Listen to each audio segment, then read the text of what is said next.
You're listening to the Chad Hasty Show on demand. Good for you. Now download the KFYO app and listen live weekday afternoons 5 to 7 p.m. Central.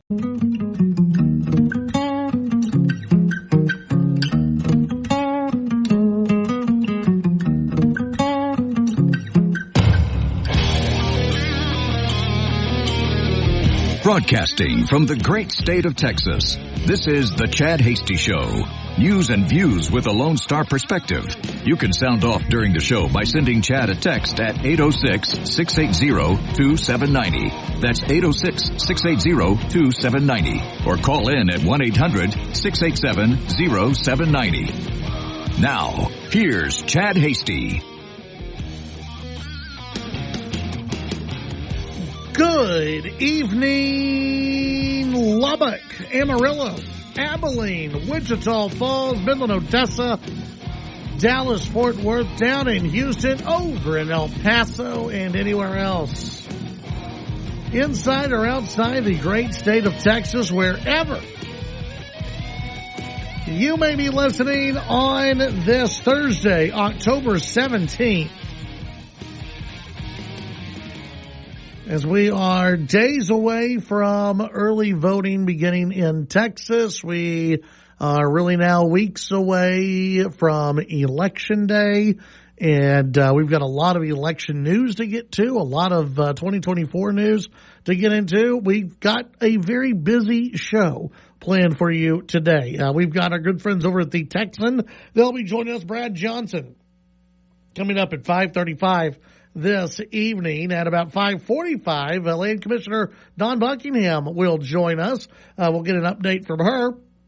And then at 6:05, we switch gears a little bit, get into a little West Texas Friday night football, tell you all the great high school games that'll be happening this weekend. And then coming up at 6:35, we've got Lubbock County Commissioner Jason Corley scheduled to join us here in the studio as he gets into all the fallout, I guess you could say, from the I guess you could say the new regulations on these game rooms, and we'll get a little bit more in depth on what the regulations mean, what it means for Lubbock County moving forward, what it means for the game rooms moving forward, and those who just want some more details on that. So, like I said, busy show today. We will have time for you to get in, but it's limited throughout the show today, as it's one of those rare four-guest days. We rarely have a show like that. I even had to say no to another lawmaker today because they were like, "Can I get in at this time?" And I'm like, we were just too stuffed. I'm sorry. We're packed. We can't do it. We can't make the accommodation today. There are a lot of people who want to get in now. That early voting begins next week, and so next week, early in the week next week, we'll have some guests on who are talking about different candidates and different positions on the ballot that you'll be voting for. So we'll get into that next week. Tomorrow, by the way, Steve Evans will be hosting. Steve Evans hosting tomorrow's show, and Senator Ted Cruz will be joining Steve at 5:35, unless something else gets in the way. But as of right now, Senator Cruz scheduled to join Steve Evans tomorrow at 5:35 in the evening. So you don't want to miss out on that. As Ted Cruz, he was in Lubbock today, doing a little campaigning, doing a little fundraising, getting some money, getting back on the bus and driving around, and he'll be making more pit stops across the Lone Star State and doing different campaign rallies, everything else, which is good. He needs to get out there and campaign and fire people up. I was speaking with some folks earlier today just about the state of the race and the state of the election, and we were talking about the push by the Republican Party to get people out to vote early. And there is a more concerted effort now to get people to vote early in the Republican Party. There's been this, I guess, this either hesitation or this in the past, just the refusal to even talk about early happening from the Republican Party in the past. Now it's all about getting out there and voting and getting out there and voting early. And one of the reasons why you're seeing this concerted effort by the Republican Party to get people out and vote, and it makes a lot of sense, and it's really good data and really good keeping tabs on voters, is once you get out and vote, they know that you've cast a ballot. Okay. So if you really don't like getting the mail pieces, and you really, this is kind of one of those little secrets here, okay? If you don't like getting mail pieces from campaigns, you don't like getting all the, your mailbox stuffed with campaign literature. Well, here's what you can do: vote, because once you vote, they take your name off the mailing list. They know that you have voted. There's no reason to reach out to you and waste that money anymore. On the flip side, you have people who are watching, what ballots are being cast, who's voting, who is casting ballots, and then they can start targeting those voters who have not gone and voted, and they can really put pressure on people to get out and vote and do a friendly reminder to please get out and vote. So there is that concerted effort to get people out, vote early in the election in the first few days. Get out there and vote early. So that's going to begin next week here in the Lone Star State as people are getting ready to cast their ballots. And we've got some news when it comes to the election. You've got just a couple of headlines out today from the Hill. Momentum shifting against Harris in the presidential race. Another story: Trump tops Harris and Nate Silver's model weeks out from the election. And you can tell, again, that the Democrats are freaking out about this. This is why you have the Democrats just, they're throwing everything out there. They're getting Obama out there to chastise black voters and black men for not voting for Kamala Harris. And it's not working. I don't think that strategy is going to work out too well. Texter weighing in early today. I met Senator Cruz today. He was pumped up and on fire. An awesome guy. Well, very good. Glad you got to meet the senator. That's very good. 806-680-2790. You can text in, sound off on any of the topics that you'd like to talk about today. You can also give us a call at 1-800-687-0790. That's 1-800-687-0790. The first voice you hear from when you dial in today. It's another good day for sweater weather for Nick. How are you today? I'm doing well. It is. I brought out my blue sweater. Yes, you did. My blue sweater today. Yep. Today I went out for lunch. Okay. And I don't normally do that. You do not. You stay here. I stay here. You do. Yeah. Well, it's because you rarely go out to lunch. I pack my own lunch. Yeah. Like I'm in middle school. Sure. So I always bring my own lunch. I have everything that I need. Sometimes the bullies up here get your lunch and stomp on it. It's Chad. Chad's a bully. Yeah. Yep, it's true. He takes my money. Yeah. Yeah. No, I make a little sandwich. I do a little bag of chips, an apple. It's great. I do the whole thing. It's again, as if I'm 8. Yes. I've got it all. Yeah. But today I went out and it's nice, but the reason why I don't go out for my lunch presented itself today. Yeah. I was reminded of why I don't do this. Why do you not do There's this? 2 things. You don't like people? Well, that. Okay, there's 3 things. Okay. The main one, it takes the full hour. I am gone for 1 whole hour. Sometimes I eat my lunch. I have like 10 minutes to eat my lunch. Yeah. I chow it down. Yeah. I drink my Activia. That's my dessert. That's nice. I drink my Activia at the end. That's very. Every day I have one.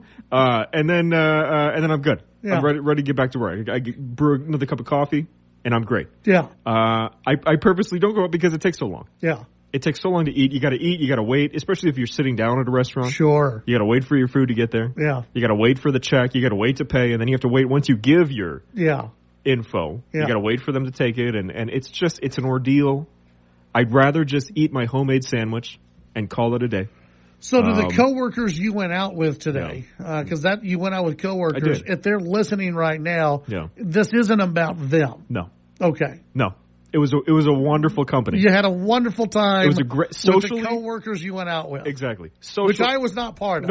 No, we explicitly said, hey, let's go get lunch. I wasn't even around. We're not going to invite Chad. Yeah, you did not. No, that's fine. Yeah, no, we don't want to spend time with you outside of work. Yeah, I get it. No, it was a great company. Yeah, it was a great time. Yeah, you just don't want to see him again. Correct. And then when I got back, I realized the hours worth of work that piled up because nothing got done. So again, I like to eat I like to eat here. I like to bring my food. Yeah, you have your schedule. Exactly. If your schedule gets thrown, welcome to my world. Yeah. You know, I've told you before, if your schedule gets thrown off just a little bit, then the day's ruined. It really can. It can ruin the day. Yeah. If your schedule now today, I had a breakfast meeting. I had a breakfast meeting today. Did they supply food? Which was yes, yeah. Okay, I mean, we went out to That's good. I'll give them we went out to Cast Iron Grill. Nice and very good, very great, good place. But it just it was just a breakfast meeting. Yeah. And then I came up here, had to be in a meeting up here, and then after that I took about a 2.5 hour lunch. It was great. I thought you were going to say a 2-hour nap. No, I wish. Which I'm like, hey, you incorporate that into your schedule. That was afterwards. Good. That was afterwards. Right. Yeah, that's exactly. Tonight. Yeah. But no, it took about a 2-hour lunch. It was great. Yeah. Caught up with a good friend. Yeah. And I had already done everything that I needed to do. I had scheduled my day perfectly to where everything that I needed to do, done. I like when that happens. Yes. It doesn't happen often. But it's good. I got back up here, did a little bit more prep work. When I'm done, this is great. Yeah, this is just easy peasy, if you will. Do you think your Friday will be just as easy peasy? I'm on the road, so yeah, all right. That's it. There's really nothing scheduled except. Road. Get on the road. Yeah. Just get on the road and go. I think days like those are best kept for Fridays. If you can help it. Yeah. You like that because obviously everyone, the longer the weekend, the better. Yeah. So if you can schedule your week out. Yes. Where, your peak is Wednesday. Maybe the first 3 days of the week, very busy. Yeah. But then Thursday, you're, like you said, you're clearing things off. Yeah. And then Friday rolls around. That's what I kind of do. That's kind of how I plan things. Like Bill in North Carolina said, I want to let you know early voting started in North Carolina. Today went by my early voting site, very seldom, no more than 4 to 5 people, and they were wrapped around the building to go and vote Trump. So there you go. All right. I like that. That's good. That's what we need to hear. Let's go ahead and take the break. When we come back, we'll get into some news of the day, your phone calls, your text messages. It's an open line Thursday since I won't be here tomorrow. We'll be right back.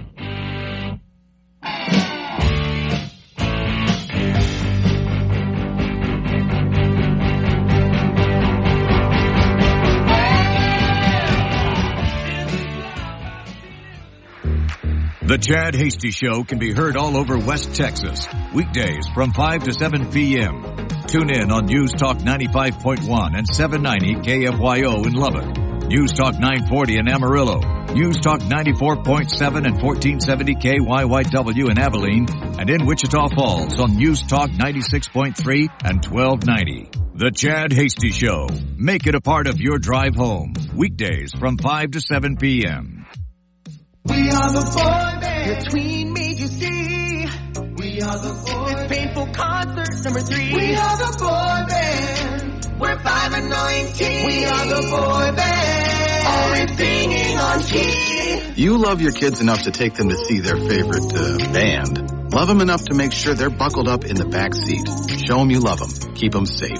Visit nhtsa.gov/the right seat. Brought to you by the National Highway Traffic Safety Administration and the Ad Council.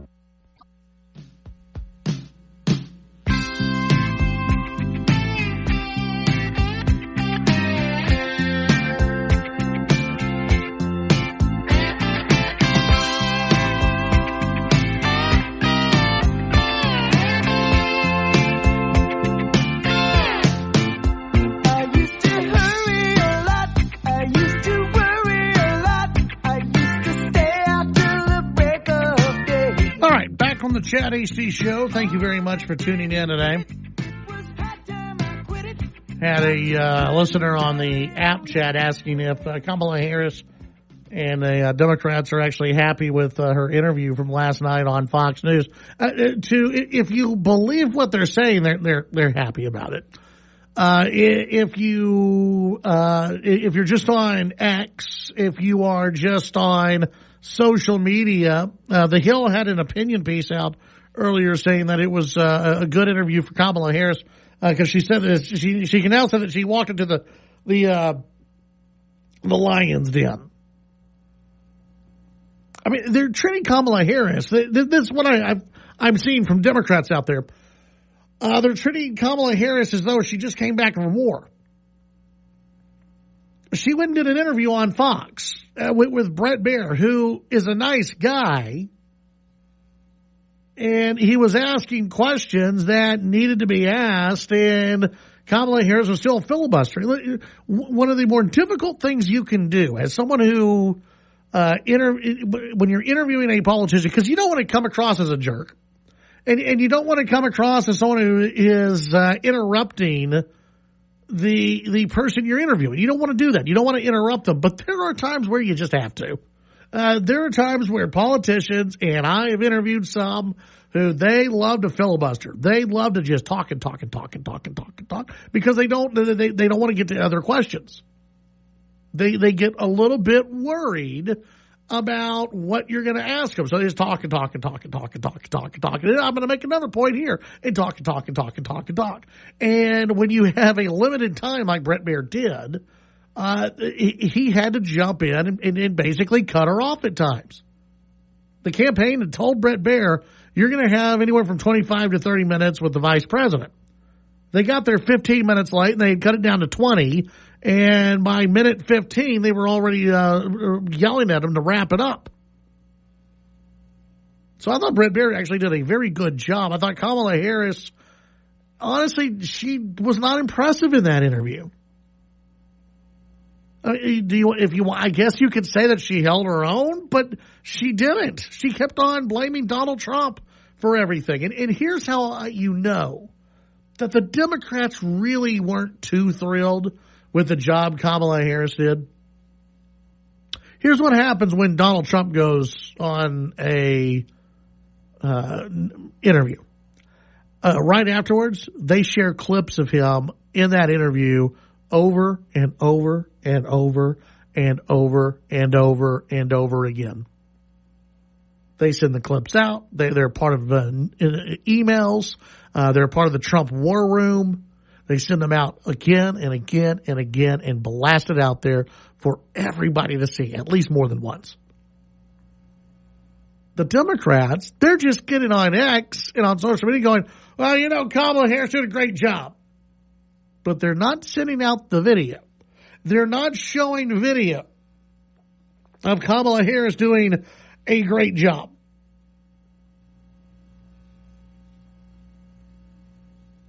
Instead, it is reiterating the point that,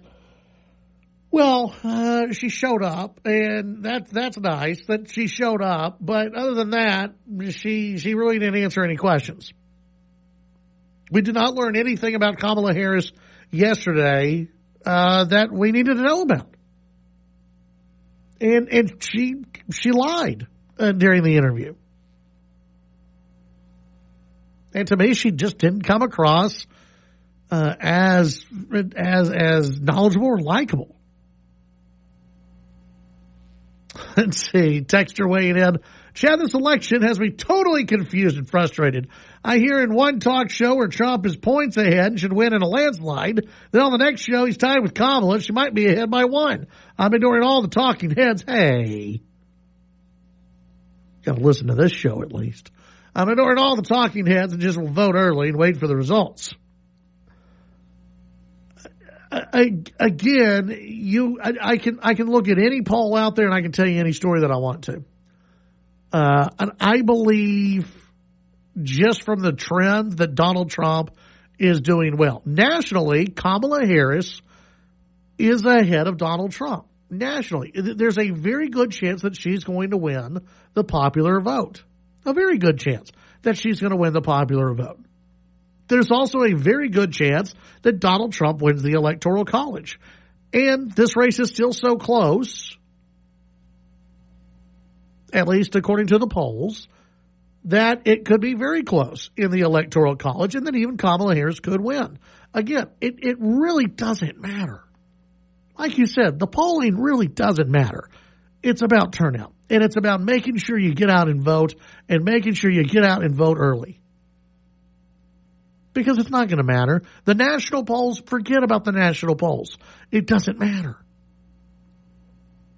What matters are these statewide polls. What matters are the polls out of the swing states at this point, and the trends look good for Donald Trump in those areas. That being said, it ain't over till it's over.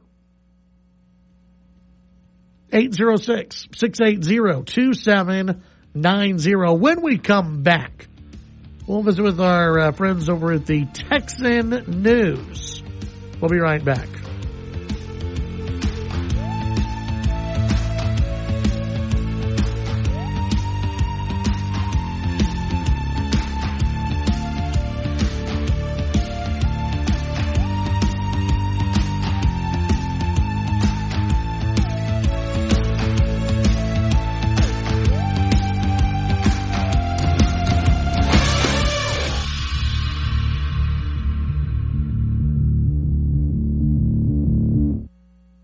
The Chad Easty Show brought to you in part by First Bank and Trust Texas. FirstBankTexas.com. Hear that? That's the sound of your life. Perfectly imperfect. Beating in rhythm to the world you've created. But every time you drive after drinking, the music gets drowned out. Your life sounds pretty great. Don't let a buzz ruin it. Buzz driving is drunk driving. Don't drive buzzed. A message from NHTSA and the Ad Council. My name is Corporal Bradley Joseph Seitz. Jerry Reed. Kate Weber. These are real veterans facing a real challenge. I have PTSD. And I have PTSD. I have PTSD. Post-traumatic stress disorder can happen to anyone. I was still in a war zone in my mind. But treatment can turn your life around. Treatment has really saved my life. To learn about PTSD and how treatment can help you, call your local VA medical center or visit ptsd.va.gov.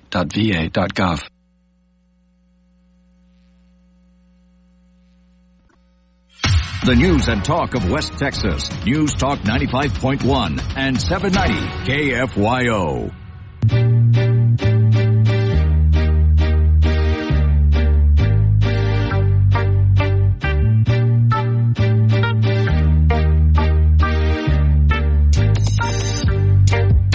Don't you forget about Chad at Chad Hasty Radio on Facebook, Twitter, and Instagram, and on your radio. Now back to the Chad Hasty Show. All right, welcome back to the Chad Hasty Show.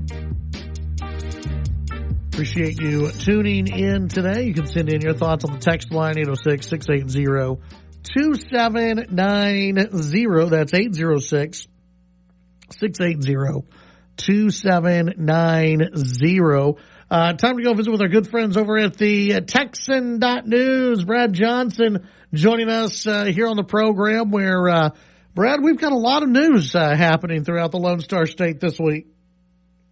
We have a saying at the Texan where Thursdays are the craziest day, and sure enough, turning out to be that way. Yeah, it really is. And one of the stories that we had already planned on talking about, it looks like we're getting some updates on what's going on with this possible execution that may be paused. What's going on here? Yeah, so this is a constantly evolving situation. Frankly, by the time we finish, something might have changed. So, quickly, Robert Robertson, he is a death row inmate, been on death row for about 20 years for allegedly killing his child. I think she was a 2-year-old at the time. And this has been bouncing around in courts quite a bit. He's appealed multiple times. Each time his appeal has been rejected. And now we are coming up on his date of execution, which is actually today and in about half an hour or so. So as we've gotten closer, we've seen a lot of opposition to the execution bubble up. The Texas House, one of the committees, issued a subpoena earlier, and in trying to stop the execution, issuing a subpoena for a committee hearing, ordering Robertson's presence to talk about his time in dealing with this case. And about 10, 20, 30 minutes ago, not long at all, a Travis County judge held a hearing on that subpoena and ruled in favor of the Texas House members who issued it, presumptively stopping the execution. Now, the Office of the Attorney General said it would immediately appeal this to the Court of Criminal Appeals. We're waiting on that. That is something that might come down soon. When this happened, about the same time, the Supreme Court issued its own ruling in this case in a motion to stay of execution, denying it, saying basically this is up to Governor Greg Abbott. At least Justice Sotomayor said that. So constantly evolving. The execution time is coming up pretty closely, and something is going to happen here shortly. Yeah, and it's interesting that this Texas judge delayed the execution. That seems, and again, just kind of going through what I've read, the Supreme Court kind of said that Governor Abbott's the only one who can actually stay the execution at this point, right? Correct, and yeah, the justice who said that, Sotomayor, she stated that she believes there are serious problems with the case against Robertson. Much of this discussion about flaws is related to the shaken baby syndrome theory that lawmakers say has been debunked. There's counter arguments that when the child was taken in, there were clear visuals of blunt force trauma to the back of her head. So they're arguing about this in court as we speak. But yeah, the House issued this subpoena in a legal move I don't think anybody's ever seen before. Yeah. To try and at least push it back. Yeah, I had never heard of it before, and usually it's up to the governor. If it's a statewide deal, usually it's up to the governor to decide. I've never heard the House even getting involved in an execution like this. Yeah, and so far the governor said nothing. I'm sure he is talking about this nonstop behind the scenes. The Texas Board of Pardons and Paroles, they denied Robertson's clemency, a motion for that on earlier this week at some point.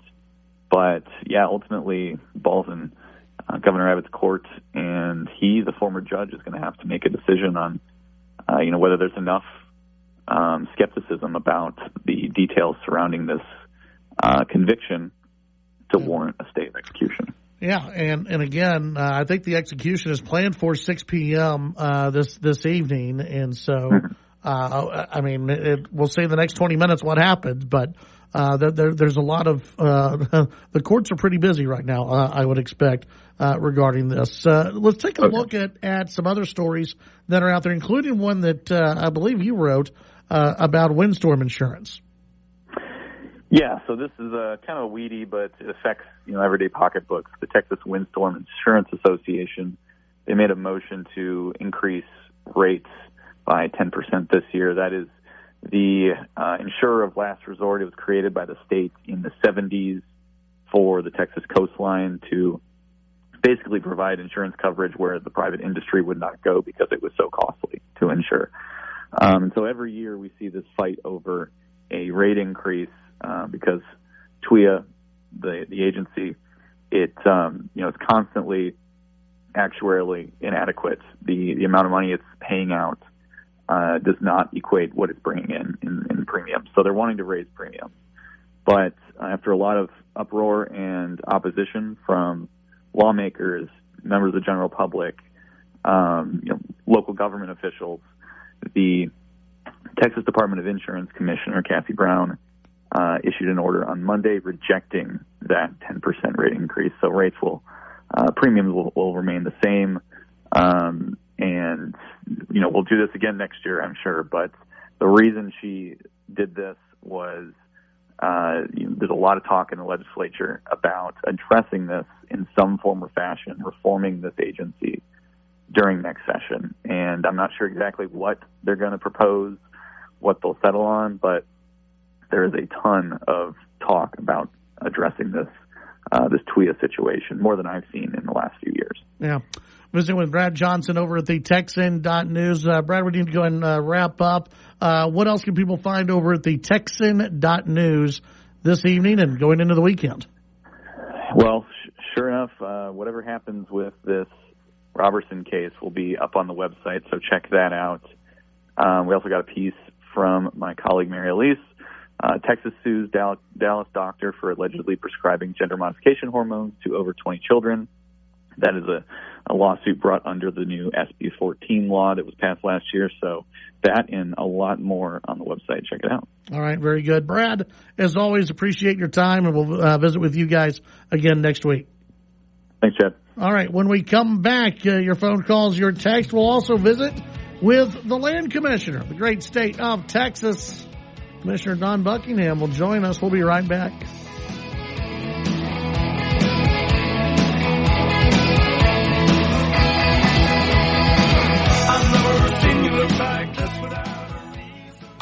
The Titan of Texas Talk Radio, Chad Hasty. Talking with newsmakers and about the issues that matter to you. The Chad Hasty Show, weekdays from 5 to 7 p.m. Chad's show is also digital with the Chad Hasty Show podcast. The Chad Hasty Show podcast can be downloaded on Apple Podcasts, Amazon Music, Spotify, and the Radio On Demand page at KFYO.com. The Chad Hasty Show, all across Texas during your drive home, weekdays from 5 to 7 p.m. Listen up. It's the fourth quarter. You're almost there. Parents, teachers, counselors, coaches, your boys just turned 18, but they need one more push. Don't let them forget to register with the Selective Service System. It's required by law, and if they don't register, they'll miss out on many important federal benefits. Say it with me. SSS.gov. SSS.gov. Let's get them registered today.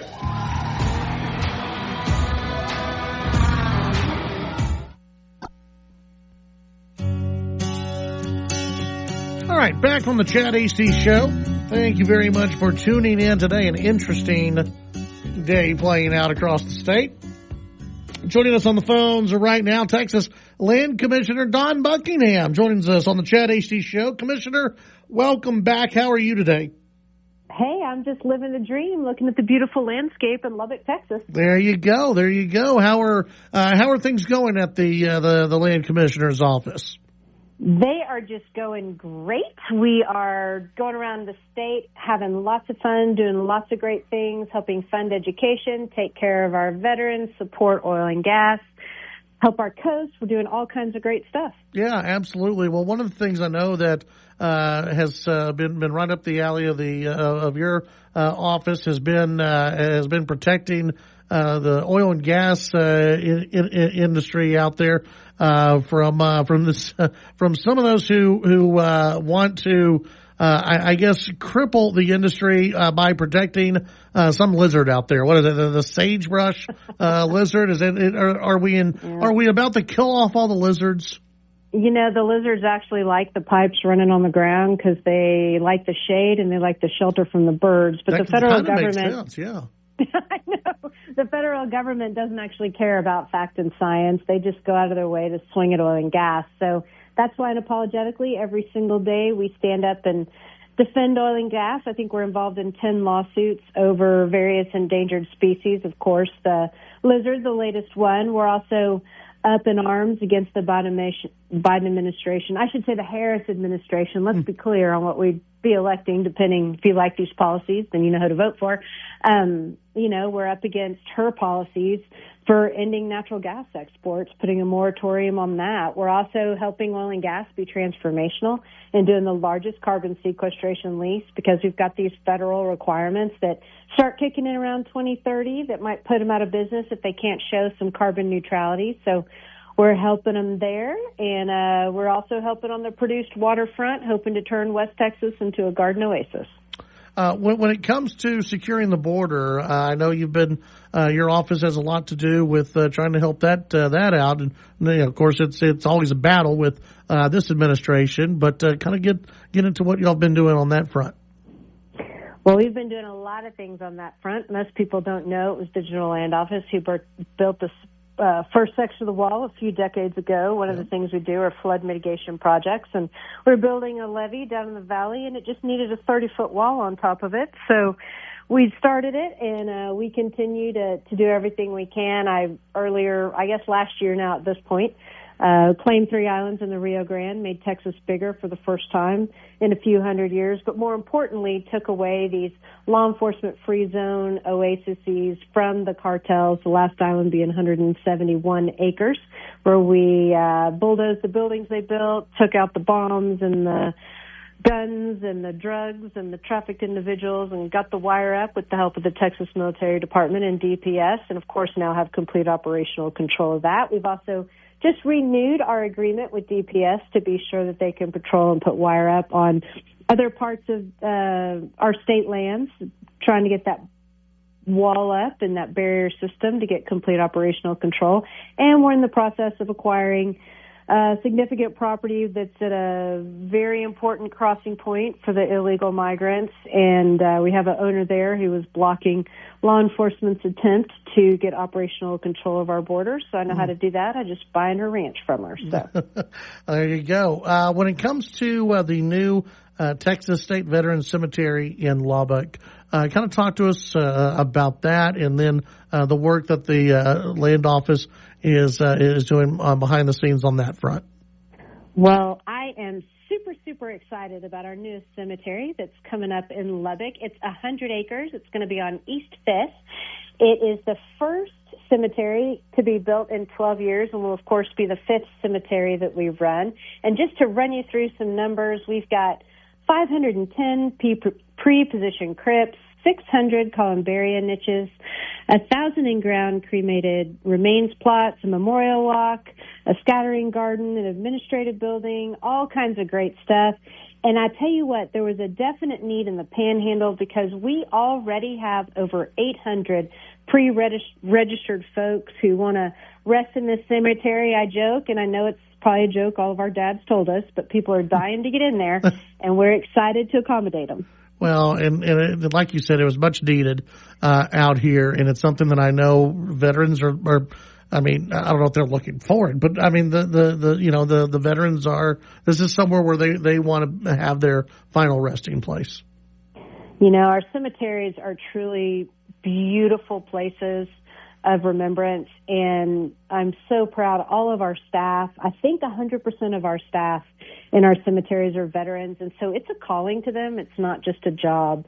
And one of the great thing is occasionally we'll have an unaccompanied burial, and the last one actually was in Abilene, and the family, we did find family literally, I think, the day of, and they go rushing in, and there were over 200 people attending that burial, because when we push out, hey, we have an unattended burial, the people who love our veterans and are very clear on the fact that we are the land of the free because of the brave, they come to honor these veterans even though they didn't even know them. And the family was overjoyed and overwhelmed and just brought all of us to tears on what a special moment that was.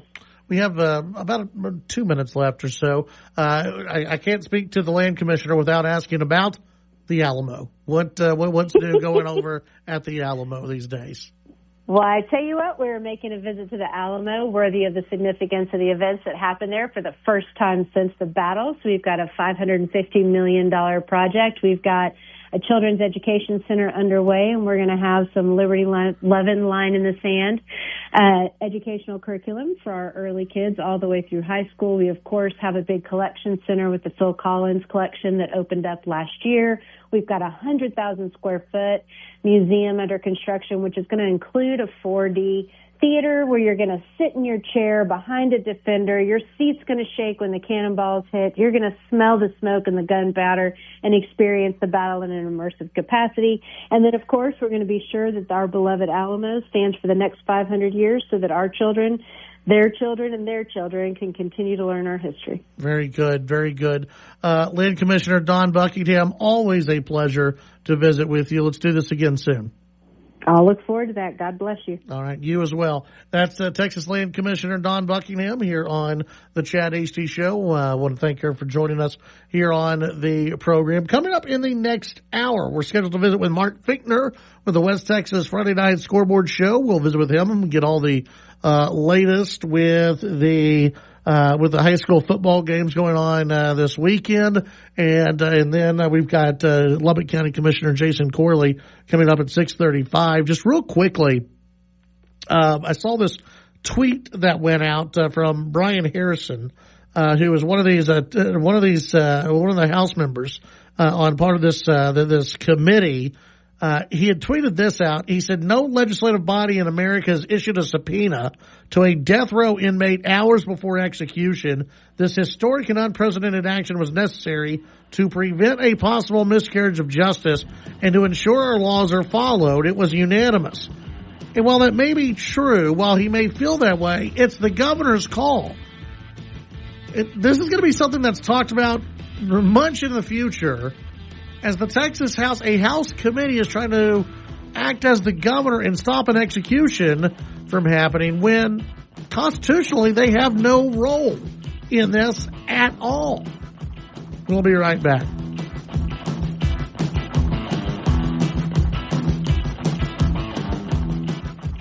The Chad Hasty Show, a presentation of the Texas Town Square Media Network. The views and opinions expressed during the Chad Hasty Show are not necessarily the views of this station staff, management, advertisers, or Town Square Media.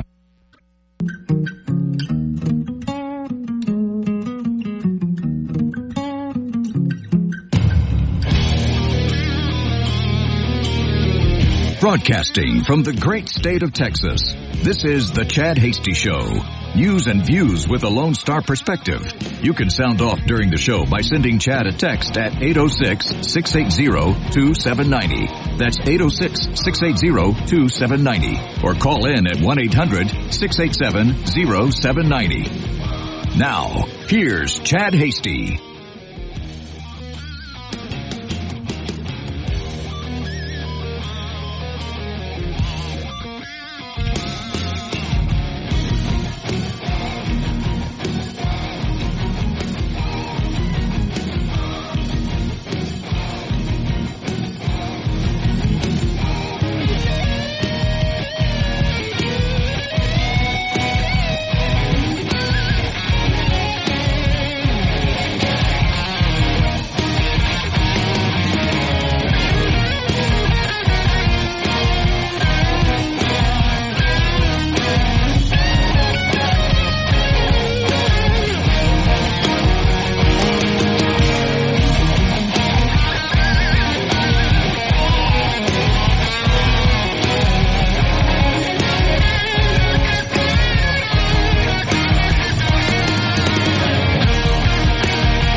Chad Hasty Show.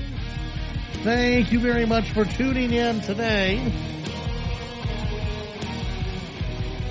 So we are watching an interesting moment here, and we'll hopefully we'll be able to connect with the guys from the West Texas Friday Night Scoreboard Show. If not, we'll carry on with this very interesting development happening in the state of Texas, where. Let's see. Sorry. I'm going through getting some updates. Scott Braddock tweeting out that word out of Huntsville is the prison system can wait until about 11:30 p.m. to execute Robert Robertson pending the legal fight in Austin over the Texas House powers to subpoena Robertson for testimony next Monday. Now, again, this is something that the Supreme Court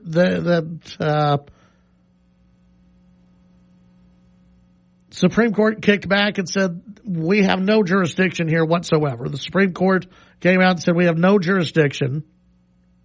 We are kicking this back to the governor. Only the governor can decide.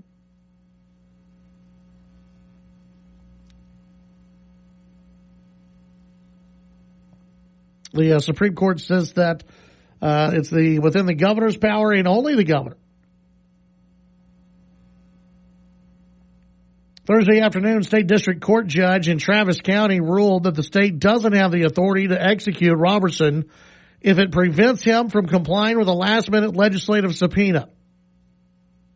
But the Texas Department of Criminal Justice said the Attorney General's office plans to appeal the ruling to the state's highest criminal court, which has repeatedly shot down efforts to halt the execution. The subpoena sets up a bit of separation of powers issue, said Benjamin Wolf, director of the Texas Office of Capital and Forensic Writs, on Wednesday, adding that he had not seen this maneuver ever attempted before, so it's not clear what could happen. Quote, it's an unprecedented subpoena in an unprecedented case. The Texas House Criminal Jurisprudence Committee approved a subpoena hours after the state's highest criminal court again declined to stop the execution.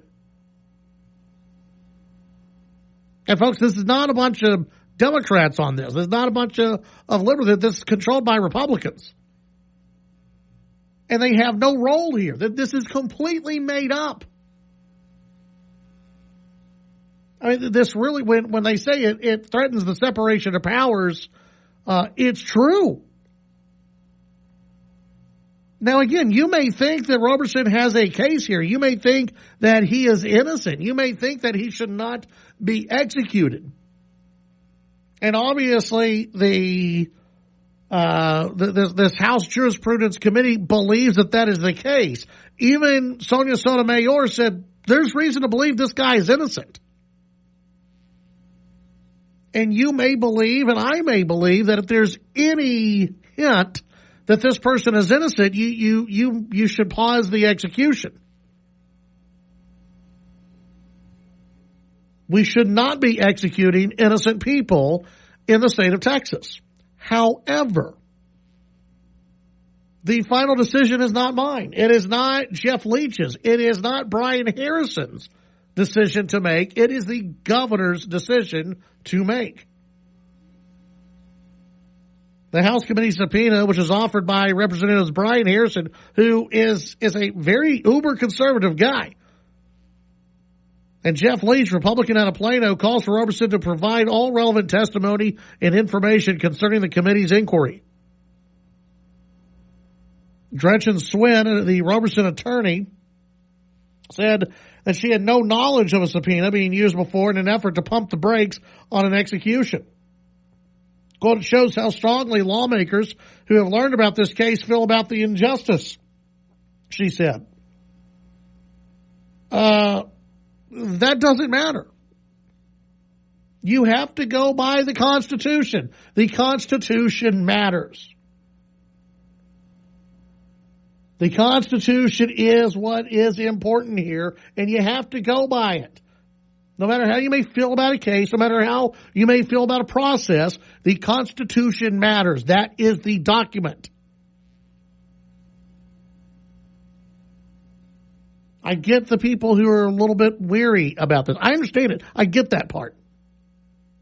It's not your call. It's not Jeff Leach's call. It's not Brian Harrison's call. It's not anyone else's call except for the governor of the state of Texas. It's his call. He's got to live with it. Now, Texture says the quickest way to end executions in Texas is to execute an innocent man. True. Governor's call. Process matters. And like I said, if it were me, hey, if there's a chance that someone is innocent, we're not going to execute them. I think you have to be very careful. I think you have to make sure. You have to be right if you're going to execute someone. But the process matters, and it's not up to a House committee made up of elected officials. They should never be involved in this process. They've gone way too far in this. 806-680-2790. Let's go ahead. Let's switch gears because I know he's on hold.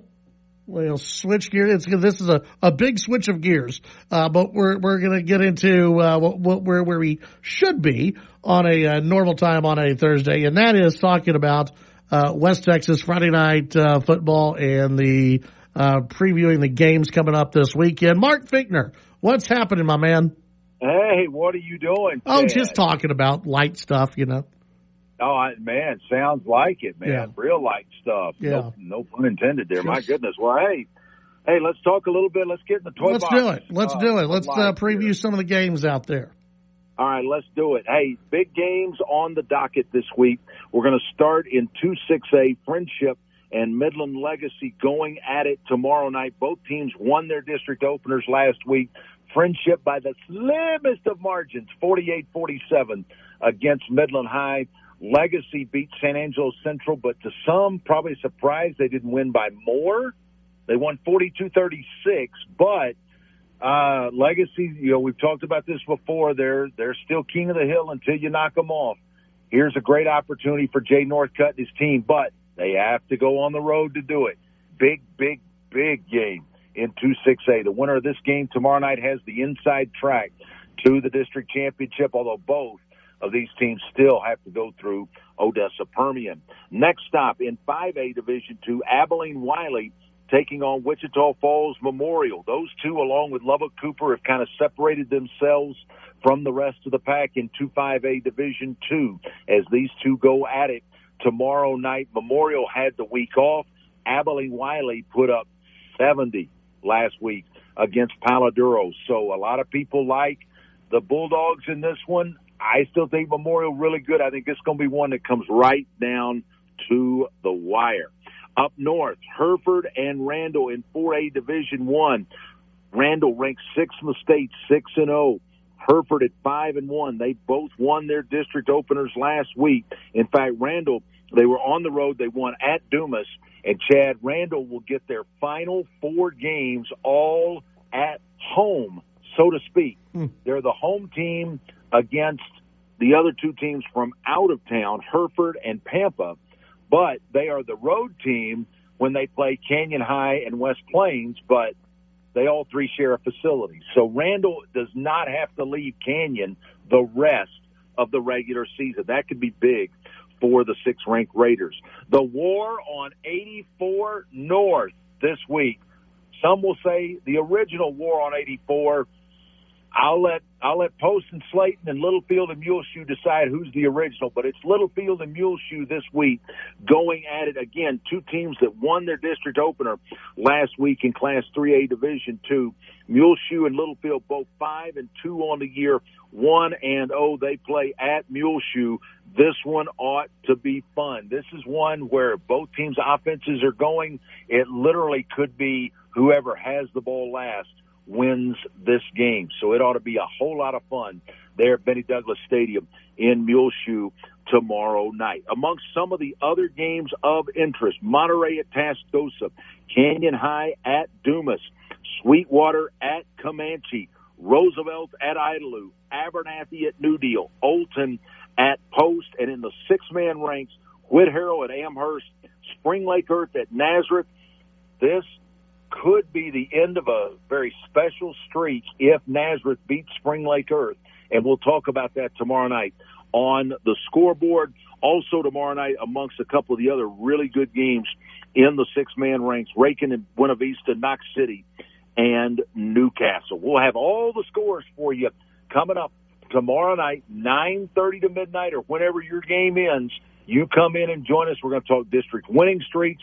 These games really going to start impacting district races on who will be the leaders getting ready for the final 3 weeks of the season. We're going to talk about that and more when we get together tomorrow night, 9:30 to midnight. And, Chad, there is a rivalry that's taking place tomorrow night that is happening for the 106th time. It's one of the all-time longest series in the state of Texas.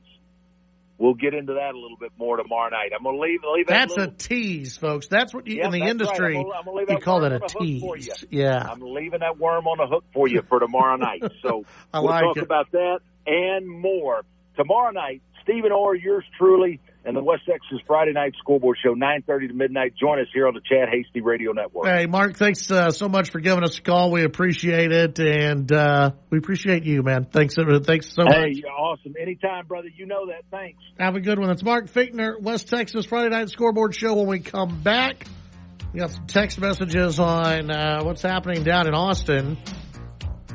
We'll visit with Commissioner Jason Corley coming up at 6:35. He has nothing to do with what's happening in Austin right now with this case. So we will not be talking to him about it. I'm pretty sure he's happy about that.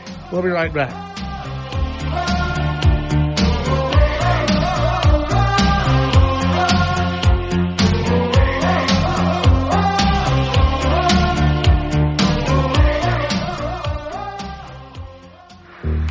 The Chad Hasty Show can be heard all over West Texas, weekdays from 5 to 7 p.m. Tune in on News Talk 95.1 and 790 KFYO in Lubbock, News Talk 940 in Amarillo, News Talk 94.7 and 1470 KYYW in Abilene, and in Wichita Falls on News Talk 96.3 and 1290. The Chad Hasty Show. Make it a part of your drive home, weekdays from 5 to 7 p.m. When you're driving, the reflectors on the roadway are white. But did you know they'll shine bright red if you're driving the wrong way? That's a sight you'll never want to see. Wrong way driving usually occurs at night when drivers are tired, have been drinking alcohol, or when visibility is limited. Don't be a wrong way driver. Pay attention to road signs and never drink and drive. Because there's no right way to be a wrong way driver. Be safe. Drive smart. A message from TxDOT.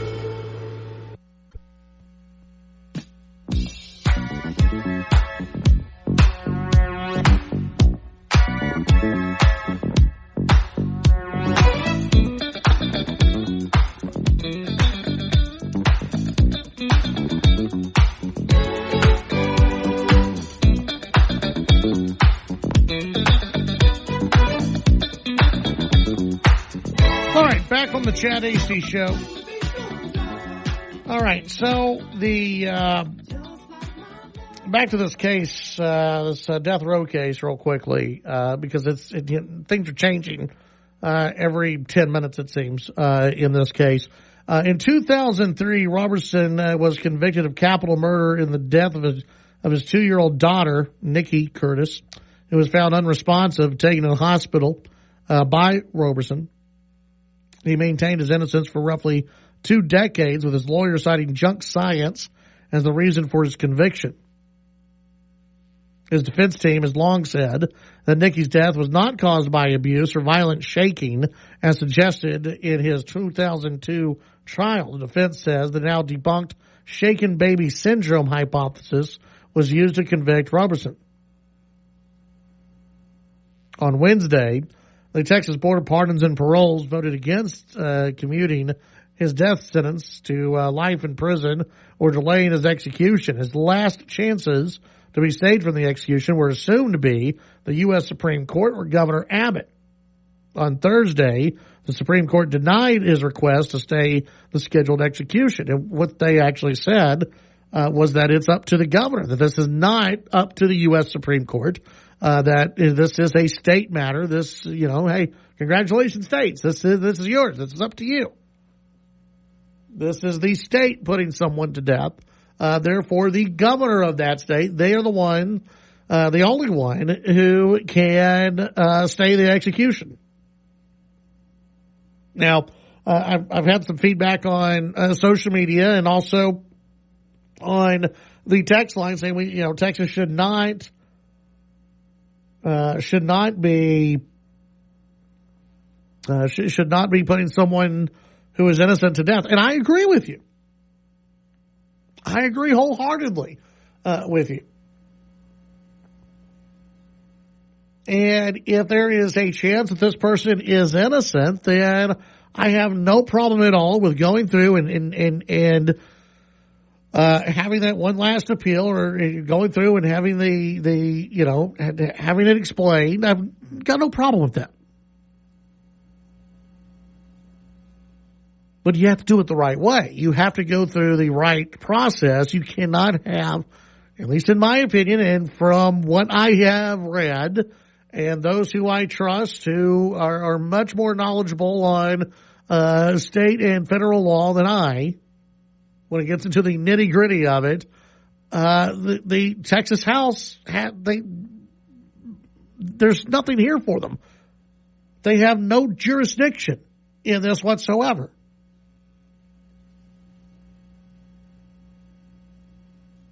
And you have to go by the Constitution. You have to go by the right process. And again, this falls on the governor. Now, we had one texter, Alan in Abilene, says Abbott needs to speak up now. Well, now the governor has until, I guess, 11:30. I don't know. He may have longer than that. Everything's up in the air because this has never happened before. There's no precedent to this at all.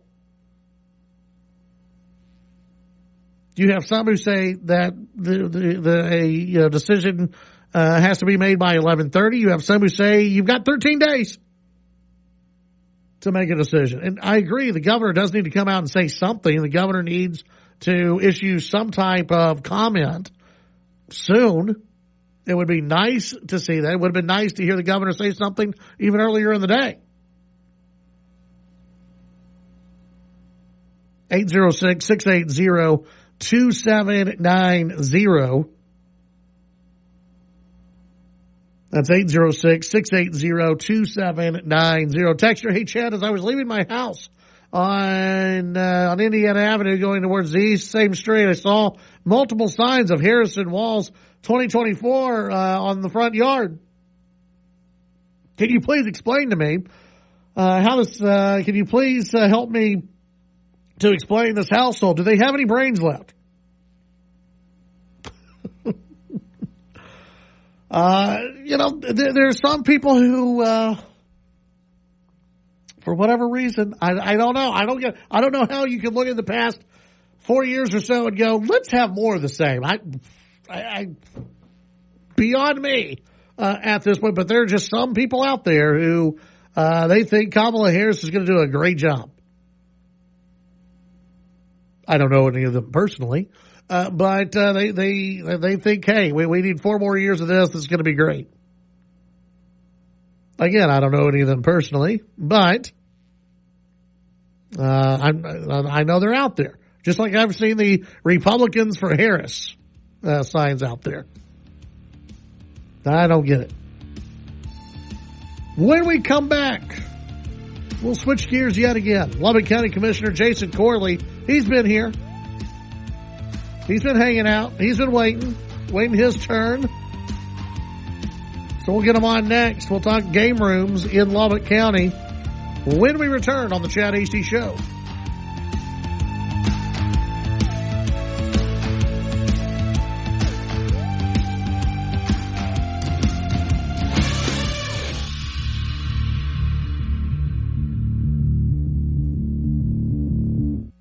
Call in to the Chad Hasty Show at 1-800-687-0790. The Chad Hasty Show, broadcasting on the Texas Town Square Media Network. Today's markets from the Texas Department of Ag. Well, howdy, neighbors. Texas feeder cattle auctions were steady. Cattle futures were mixed, with October live cattle futures down 43 cents to close at $186.63 per hundredweight. And October feeder cattle futures up 63 cents to close at $246.73 per hundredweight. December cotton futures were down, closing at $70.76. December wheat futures were up 7 cents, closing at $5.96 per bushel. And December corn was up a penny to close at $4.06 per bushel. November soybean futures were up 9 cents, closing at $9.89 per bushel. And October soybean meal futures up $4.40 to close at $318.10 per ton. October class 3 milk futures were up 11 cents, closing at $22.66 per hundredweight. November crude oil futures were up 23 cents, trading at $70.78 per barrel. And the Dow Jones was up 161 points to close at 43,238. And that's the market roundup from the Texas Department of Agriculture. I'm Weston Beckham, filling in for Commissioner Sid Miller. Remember, friends, Texas agriculture matters.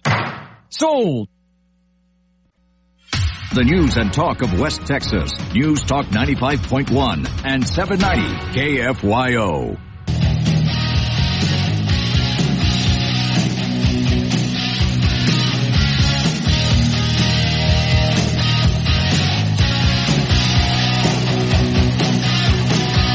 You're listening to The Chad Hasty Show.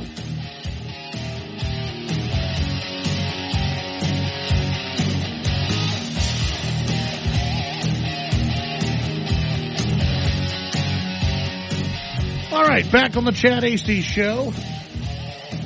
Happy Thursday as we continue on. Steve Evans will be guest hosting tomorrow. I'll be out. And Senator Ted Cruz will join him at about 5:35 tomorrow evening. We get to switch gears, talk a little bit about what's happening in Lubbock County. We've got Lubbock County Commissioner Jason Corley, who is in the studio. Welcome back. How are you doing today? Doing good. Thanks for having me on. Yeah. We had a big week for you guys over at the Commissioner's Court talking about game rooms. And we had a listener who earlier in the week wasn't a little confused by game rooms. We're not talking about arcades where the kids are going and having fun. You are not banning kids from having fun. These are game rooms that adults are going to. And in some of these, not all, but in some of these places, we've seen crime go on. We've seen crime, and we hear about crime that never gets reported. I mean, I've got multiple videos on my phone that people have sent me of burglaries going on at these things, shootouts, stuff like that never, nobody picks up the phone and calls the sheriff's office about. So we know it's a problem. Time to do something about it. Finally got the court on board with making some changes, getting an actual ordinance in there so we can try to get this problem under control. Okay, well, the first question I'm going to ask you is the issue goes back for a while, but at least trying to get it under control on the county level. This was brought up last year, right? Yeah. Why is it taking so long? I've been working on this since I got in office, Chad, in 2019. Went to talk to the sheriff's office. They don't want nothing to do with it. DA's office, no, they don't have nothing to do with it. So that's kind of ridiculous. So got to working with a friend of mine that's an attorney here in town, Ben Garcia, and said, hey, help me. How do we do this? Help me out with this. So it's like, yeah, let's take a look at it. So we started putting together an ordinance based off of what the state laws were at the time. Well, then we had state had their session, and Representative Tepper added some other language in there to give counties a little bit more authority on the regulations on these. So big kudos out to him. We really appreciate Carl for that. So we had to update the ordinance. We had to add to that one. But the first time we tried to pass this, poked around, talked to everybody in the Commissioner's Court without violating the quorum rules. Like, here's this. Do you have any questions? Is there anything I can answer? What do you need to know? What are you not sure about? Let's get all that covered. So, we walk in there on the dais, we can all make an informed decision. And everybody's like, I think I get it. And I think I understand. Okay.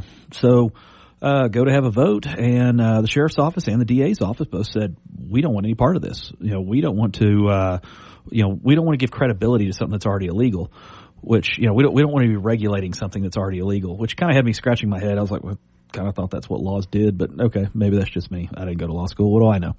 So, the judge tabled it at that point and said, well, let's revisit this. Okay. So started working on it, kind of looked at some of the other things, kind of waited on the DA's office. All right, bring us an ordinance. Like, nah, we're not doing it. Okay, understood. No problem. So started working on it again, made the updates that the state would allow us to, and brought forth an ordinance that would limit the number of game rooms in the county to one per 30,000. Based off the last U.S. Census. That's important. We'll get to that in a minute. But, got that in place. All the owners of the game room need to have to come down and sign and register the business. It's always been a problem with, you bust one of them that's doing some illegal activities. Like, all right, who owns it? Oh, no, not me. I'm just working here. And then you can't find the owner. Yeah.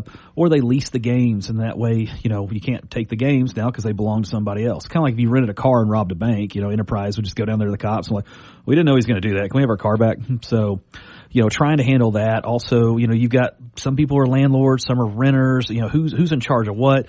Why is a different person on the electric bill, the water bill, and the gas bill? What is going on here? So, so we got those questions answered. Another question that your texter brought up was about what's the difference between a game room and an arcade? Well, we had to figure out how to define that because, we're not trying to crack down on Dave and Buster's here or Chuck E. Cheese or anything like that. Not trying to ruin, anybody's good time playing skee ball. So, it's clearly defined in there is a game room may only allow people who are 18 and above in, so adults only. An arcade may allow anybody in of any age. So that's the separation. So that we were able to split it out that way. Yeah. So also then, locations. Where can these things be allowed to? Now, a county our size can't have zoning ordinances, so you got to figure that out. So what was originally written in there is we're only going to allow them on the frontage roads of highways. Okay. Now the city, already has their regulations, so that's why you saw so many of them get pushed out into the county. Right. Okay, well that pulls them out of the neighborhoods. That pulls them out of these shops. You got to have an automotive shop right here. Game room goes in next door, and then we had the owner of one of them coming in and said, I'm not real happy about this. 3 bullet holes in the side of my shop, and hit the customer's car. We got a problem here. So. Looking at his landlord, like, why are you renting these guys? Well, they give me $5,000 cash each month. That's why. So, having all the owners have to sign everything on there, now you know who you're dealing with. Also, the landlords have to sign off that they understand that this is a game room in the that's renting from them. One of the things that can come about with the landlords. So, one instance I'd heard about where a landlord, he's got this little shop and he's renting it out. And he's been paid $1,000 a month normally. Guy comes in and says, hey, I want to rent this out for you. And he's like, okay, yeah, here's 1 year lease, $1,000 a month. Yeah, I don't want a lease, but I'm going to pay you $5,000 cash each month. Oh, okay. Well, that's fine. That sounds all fine and dandy until the feds raid the place, and then they come to the landlord like, how much is he paying you? Let's see the lease. Well, I don't have one. He just gives me $5,000 cash each month. Oh, really? Yeah. So that guy got himself roped into a RICO Act, case. And now, from what I was told, his lawyer, got him out of it. Like, hey, look, he really didn't know what was going on. He knew it was a game room, but he wasn't getting a kickback. So, anyways, still cost him $20,000, not to be prosecuted. So, we just want to make sure the landlords are informed and they know, okay, this is what's going on my property. Because you may have an out-of-town landlord. You may have a guy he spends all his time on the west side of town. This building's over on the east side of town. He just doesn't drive by it very often. Right. Not everybody knows what it means when there's Christmas lights around the door. Yeah. So now you drive up and down the Slayton Highway. Yeah, you understand. Yeah. But, so, this will get that stuff under control. Also, another requirement, you're going to have a licensed security officer in there from a licensed security company. So, in Texas, if you're a licensed security company and you're providing security and illegal activities are going on or you're observing them, if they can prove that, you can get your license pulled. So that kind of adds a de facto cop that's working inside of there the entire time. So because it sounds, if I remember right, Commissioner Rackler, when he was on, said that this is now going to be under the Sheriff's Department. That they're going to be in charge of enforcing this. Is that right? So that's the ordinance that I wrote. Now let's talk about some of the changes that happened once we got to court. The judge had suggested that rather than it being 1 per 30,000 in the entire county, it should be the unincorporated area, which limits it. There's only about 32,000 people, so that limits it to 2 permits. So, okay, but that's fine. My only concern there is just seeing the ordinance overturned for being too restrictive. I mean, that's happened before in other places. So, yeah, we'll see how that one pans out. The other change they made was to say that, they can only be in precinct 2. Like, well, okay, thanks, guys. Guess y'all owed me one from the tax vote. Fine. I got like 50 of them now. Cut it down to 2. Gee, you didn't hurt my feelings any, or anybody in precinct 2 for that matter. So that was another change that was made there on the dais.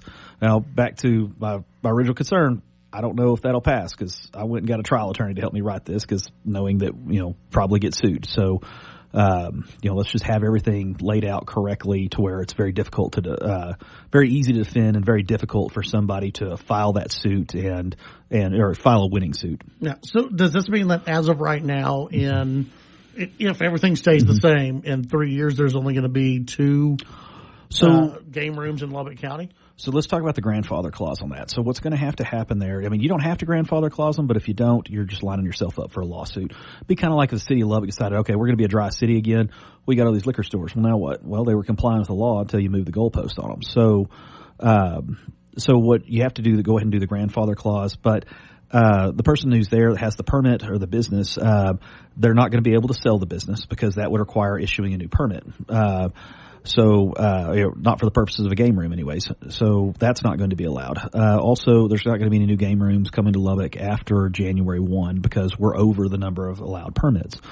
So, you got to grandfather them on location, but they still have to be able to meet the background check. You can't be on there if you've got 1% of the business, your name has to be on there. You have to go down, you have to file, you have to sign, and we have to know where to find you if we have problems with your game room. And the guys that run a legitimate shop, they don't have a problem with that. Yeah. The ones that are doing some crooked stuff, it's going to be an issue. So that's even for those who are grandfathered in. Even if you're grandfathered. Checks, you still have to do all that. The only thing that you can they can really get you on the grandfather clause is going to be the location. Yeah. So, because there are going to be game rooms in Precinct 2, even though that's where they got restricted to, that do not fall on the access road of the highway.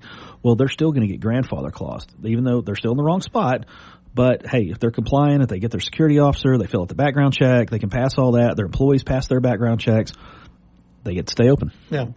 Let's take the break. One more break to take. When we come back, we'll finish it up with Commissioner Jason Corley.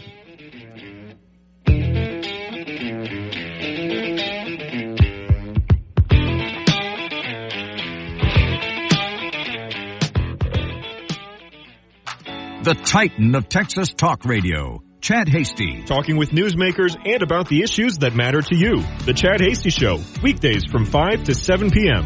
Chad's show is also digital with the Chad Hasty Show podcast. The Chad Hasty Show podcast can be downloaded on Apple Podcasts, Amazon Music, Spotify, and the Radio On Demand page at KFYO.com. The Chad Hasty Show, all across Texas during your drive home, weekdays from 5 to 7 p.m. Everybody's felt sad, angry, or stressed before. That's okay, unless you're driving. Because when you're behind the wheel, these emotions could lead to serious injury or death. Emotional driving is a form of distracted driving because it keeps you from focusing on the road and other drivers, road workers, or pedestrians around you. So if you're sad, angry, or stressed, pull over safely and get control. Because your mood shouldn't put you or others in danger. Be safe. Drive smart. A message from TxDOT.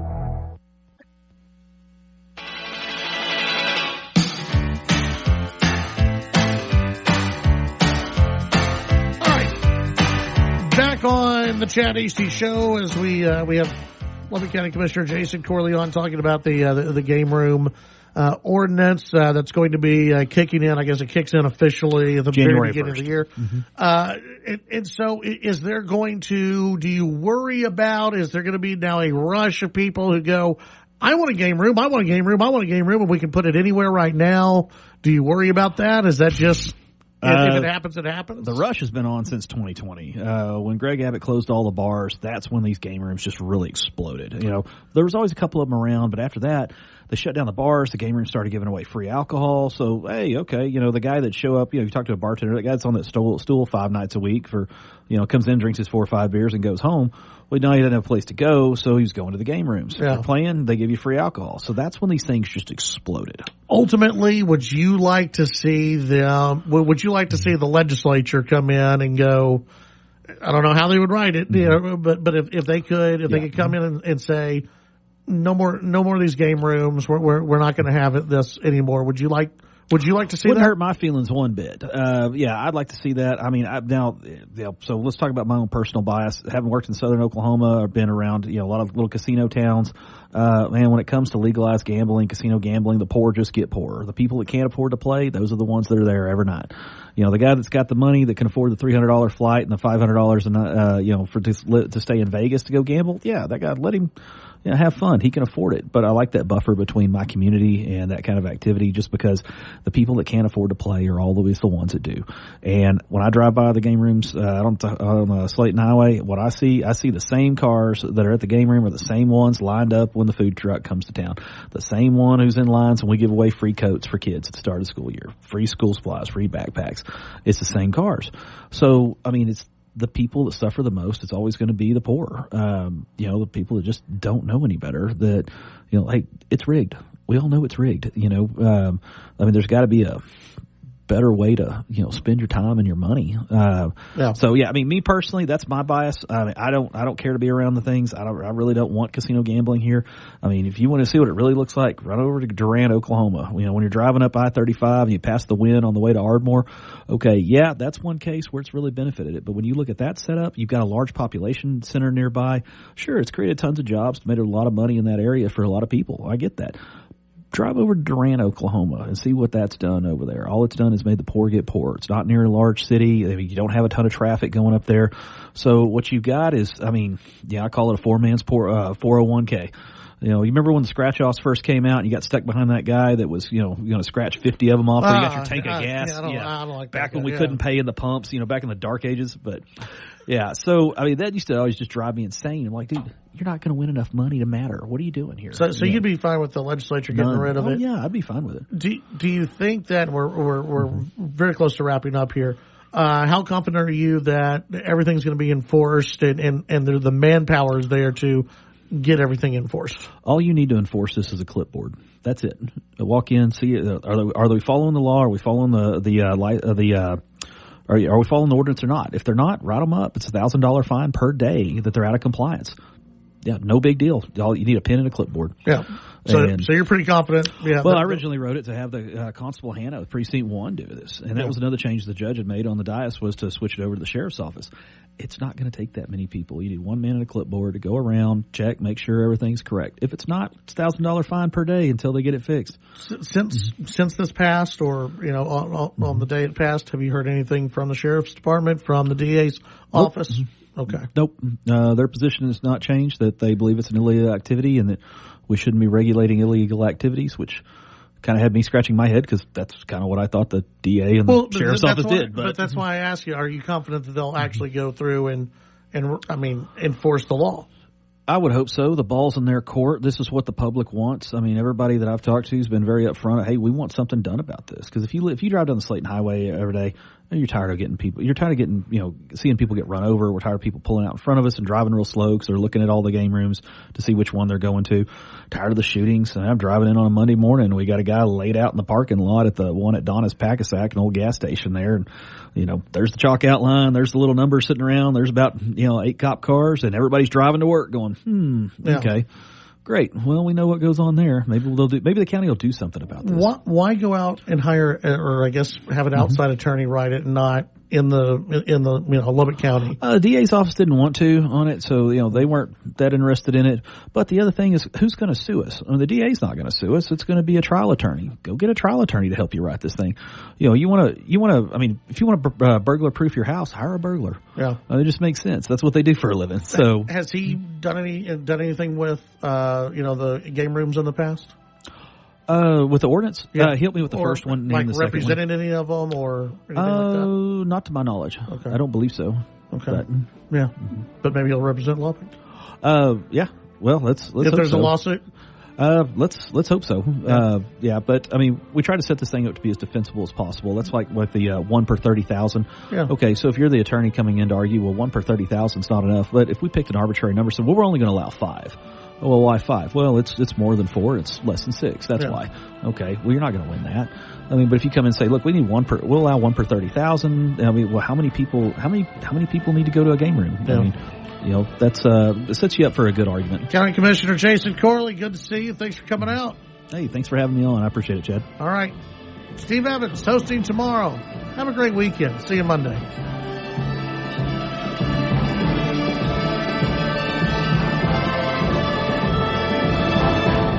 The Chad Hasty Show, a presentation of the Texas Town Square Media Network. The views and opinions expressed during the Chad Hasty Show are not necessarily the views of this station staff, management, advertisers, or Town Square Media.